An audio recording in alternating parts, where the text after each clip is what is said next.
喂，你好，小英姐姐。係你好啊，你係分享故事嘅定係點樣嘅咧？我係今日上嚟揾你傾下。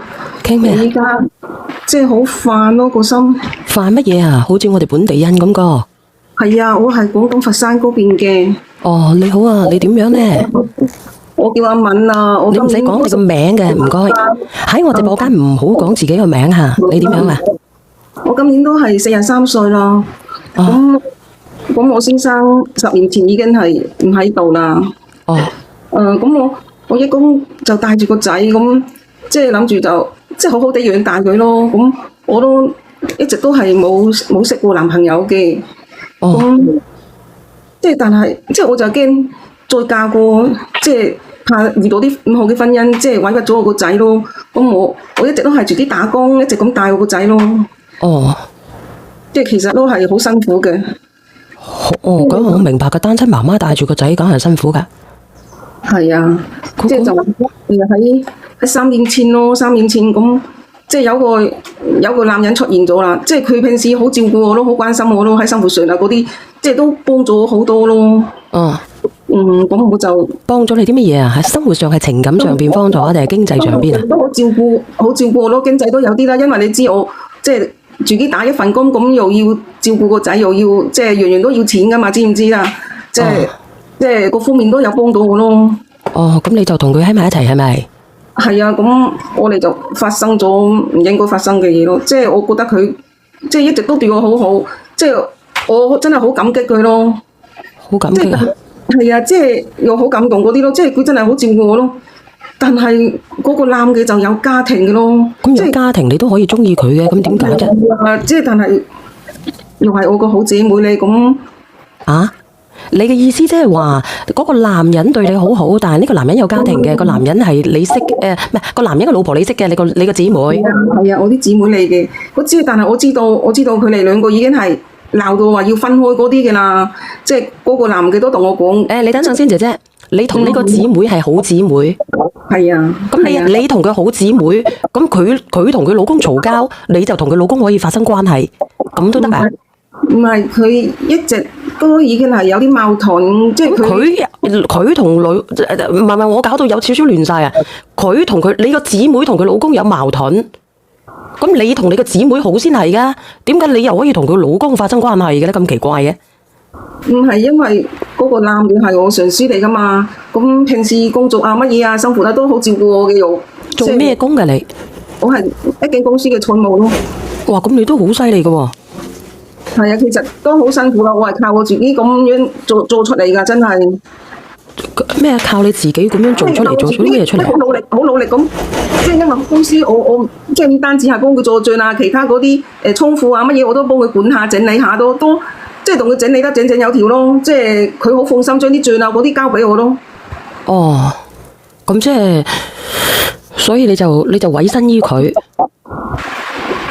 你講真啦，小賢姐姐，我即係10年，即係其實好難捱㗎，知唔知啊？真係，即係咁無論係心理啊、生理啊嗰方面，真係好痛苦嘅，有時真係。咁點解你唔揾第二個嘅，要揾呢個男人嘅？我唔知，我真係我一直都係嗰個心思都係放喺工作方面，都冇話去識其他。咁點解又會識？咁你點解又會對你個老細動咗心嘅咧？其實都話真係佢真係好幫我咯，即係平時早餐啊乜嘢嗰啲買俾我，有時嗰啲生活上嗰啲生活用品啊，即係佢都會買啲俾我咯，即係覺得佢好好咁。佢好好。係啊，好，即係佢，你願意為咗呢個男人放棄你閨蜜同埋你之間嘅友情，好到。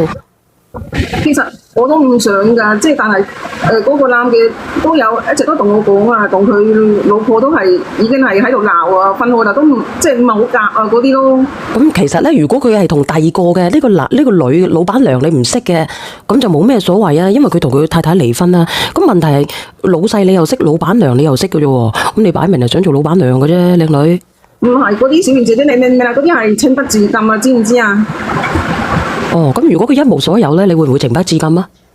如果嗰個男人真係好，真係對我好，我真係都唔係話套佢啲錢，因為講真，我哋嗰個年紀，我哋咁樣嘅年紀咧，最緊要咧就係有2蚊喺手上，最緊要咧個男人咧俾到安穩生活我哋自己，我係咁諗嘅啫。你話佢乜閪都冇啦，好似個乞衣咁樣啦，跪住舔你狗啦，你制唔制啦？你肯定唔閪制㗎。咁前提都係要佢對你好啦，俾好多錢你。我話前提都要對嗰個男人，嗰個男人真係對你好先係㗎。如果佢就咁俾好多錢你，成日打打鬧鬧咁，有咩意思係咪先？咁係咪㗎？直播間嘅人，咁即係你話俾我知啦，即係整呢個朋友仔話乜嘢啊？其實我真係唔透話乜嘢大富大貴，即係其實可以過日子啊啦。咁我打一份工，你大家打一份工，其實可以㗎，可以過到日子㗎。咁問題係你點解唔揾打工嘅咧？咁我都話冇心思食啦，因為佢喺我身邊就係即係成日接觸啊嘛。咁你成個公司咁大，你就接觸老細咁多打工仔嘅，你接觸唔到，接觸佢？冇啊，因為我已經係帶住個仔啦，咁咪已經係即係人哋嗰啲後生嘅會睇你唔順啦，係咪先？咁你想點啊？嗱，咁你2個已經勾搭上啦。咁啊就係咯，即係其實即係佢哋諗2年前就已經話辦好話分開嗰啲手續嘅啦，即係但係啊嗰個內嘅我閨蜜啊就係提前發現咗我哋2個嘅關係咯。咁有冇打你啊？咁又冇，咁佢依家就要我嗰個男朋友係淨身出戶咯，咁就一直拖。咁其實淨身出戶咪淨身出戶咯？你個男朋友制唔制啊？唔制嘅，你勸下你男朋友咯。咁其實佢依家已經搬出嚟同我一齊住噶啦。咁而家係如果捉住你2個，你咪走去坐監咯，等於。咁即係仲有一件事，即係其實我真係好難接受噶，小瑩姐姐你真係咩事？真係接受唔到。咩事啫？即係就係舊年年底咯，咁即係我男朋友即係終於同佢老婆即係分開咗啦嘛。但係我個姊妹即係就係為咗報復我，然之後就係勾引我個仔咯。我個仔先23歲咋？係啊。咁你得？係啊，你話離唔離譜點算啊？你激唔激氣？真係我個仔先係23歲咋，真係點會咁？咁可能佢2個真心相愛咧？點會啊？兼且嗰個女嘅就非常綠茶，佢依家仲有咗啊！咁你話真係點算啊？佢仲話死都要同我個仔結婚。咁啊？咁你睇下直播間嘅朋友仔有冇人連麥上嚟評論啊？對於咁樣嘅嘢，我依則真係唔知點算啊！真係。你睇下個話啫，呢位姐姐，我恭喜你做嫲嫲，係咁啦，拜拜。咁佢高興啊！真係啊！你哋講咩話啊？真係。